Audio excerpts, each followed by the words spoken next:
O fundador do Partido Missão, Renan Santos, faz um ensaio de como será a atuação do partido em relação às políticas públicas. Não vai adiantar, fiz uma grande escola. Se não tiver autoridade na escola, mas muita autoridade na escola, porque você vai ter que reverter esse processo de cultura de leniência com tudo, com os comportamentos sexuais, com atividades criminosas, com tráfico de droga, um certo relaxo e falta de expectativa, a ausência dos pais, a falta de um horizonte mais ambicioso para a própria vida que os pais não estão dando. Você vai ter que reverter isso com muita autoridade.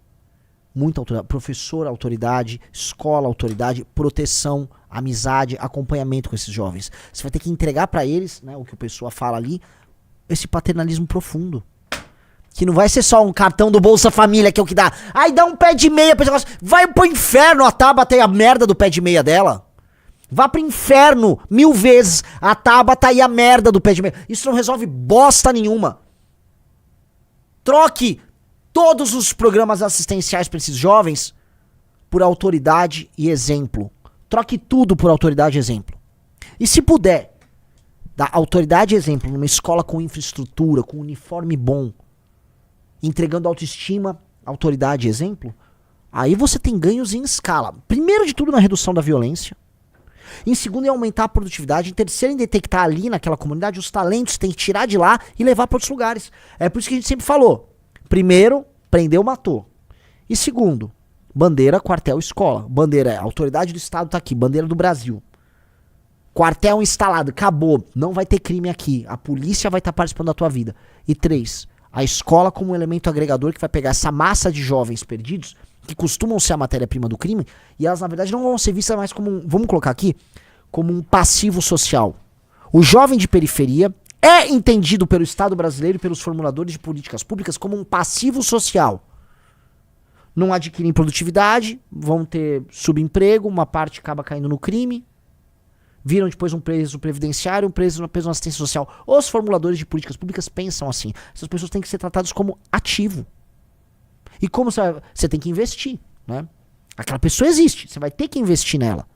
E a base tá ali. São nesse período formatório da personalidade, que vai até os 20 anos de idade, tem que estar presente. Se o pai não tá presente porque o filho da puta embuchou uma Cleidiane e o filho da puta largou ela e deixou ela na mão, você que mora no Brasil e que não pertence a rancho, você vai ter que entender a seguinte coisa. O Estado brasileiro vai refletir a sua visão de mundo, portanto, a visão de mundo que vai estar presente é a visão de quem vive a família estruturada. Você entendeu? Não de quem vive a família desestruturada. É a visão de quem vive um Brasil da produtividade, da construção de capital. E não de quem vive a vida dessa desconstrução eterna. E o Estado vai ter que reforçar essa visão e alterar a base com base nisso. É isso. Isso é um compromisso de classe social. É um compromisso de classe de puxar as pessoas pra cima. Esse é um compromisso.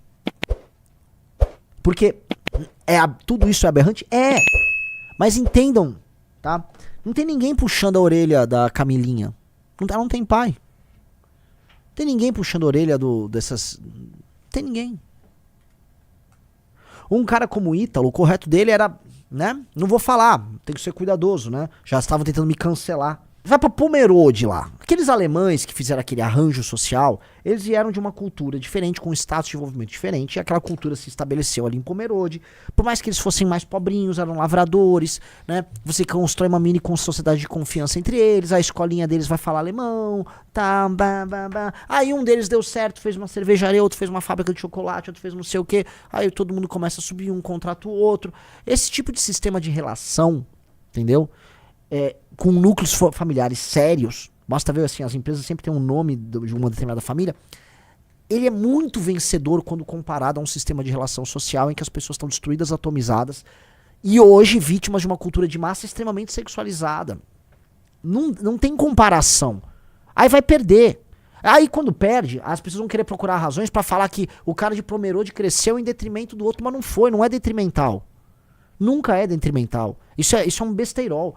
O crescimento de comunidades, especialmente quando a gente pega comunidades que foram vítimas de preconceito. Os japoneses, quando vieram para o Brasil, foram muito vítimas de preconceito. demais, falava uma língua que nem era uma língua indo-europeia, então ela não tem um sistema de correspondência que você vai conseguir encontrar, era tudo muito complicado. E os já pra trabalhar, o cara, 2, 3 gerações já, né? Então a gente tem que entender assim, esse elemento cultural, ele vai ter que ser levado, ele vai ter que ser transplantado para as periferias das grandes cidades, porque são coisas multifatoriais, sim. E esses fatores incidem e eles um agrava o outro. Você tem, sei lá, elementos que são angulares, né? A questão da ausência paterna, ela é um elemento angular, tá? Porque ela afeta muitos outros. Ela vai afetar o desempenho na escola, o jovem ser meio rebelde, ela vai gerar tanto uma menina problemática quanto um menino problemático.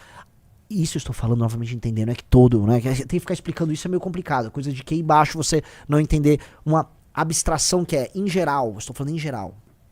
Tá?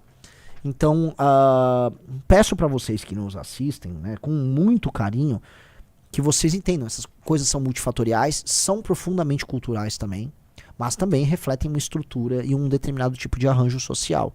E o Estado brasileiro se adaptou a isso. Então você vai pegar políticos populistas, como é o caso do André Janones. O que o André Janones faz? Ele fica lá, vamos produzir mais auxílio pra mãe solo, mais auxílio, a mãe solo precisa de assistência, mais auxílio pra mãe solo, a mãe solo é uma guerreira. Várias são guerreiras. Várias. Até porque, no fim do dia, mesmo sendo uma mãe ruim, é melhor ser uma mãe solo ruim do que um pai que deu o foda-se, né? No mínimo, a criança ela não jogou no lixo a criança. O pai que abandona a criança, no fundo ele jogou a criança no lixo. Dito isso, a mãe solo, no geral, estou falando no geral, não dispõe de um ferramental de autoridade e de cultura. No geral! Não estou falando sempre. A gente fala, mas fulano é assim, sim. Para de pegar o exemplo, estou falando no geral. Para criar as crianças que serão mais competitivas e mais aptas a sobreviver nesse mundo altamente competitivo. Eu tava lendo Selma The Economist agora, eu tô assustado, galera. A revolução da inteligência artificial, a gente tá vendo ela acontecer diante dos nossos olhos, mas ela vai escalar em velocidade. Talvez haja um grande ganho de produtividade e uma hiperabundância no mundo. Mas isso virá com um preço. Profissões inteiras vão deixar de existir. Como é que eu vou explicar pra um garoto que hoje, sei lá, tá com 12 anos e não sabe escrever direito, não sabe ler o mínimo de um texto, nunca leu um livro? Como é que eu vou explicar pra esse cara que ele vai se adequar ao mundo da inteligência artificial? Não vai dar pra explicar. Não vai dar, cara. Não vai dar.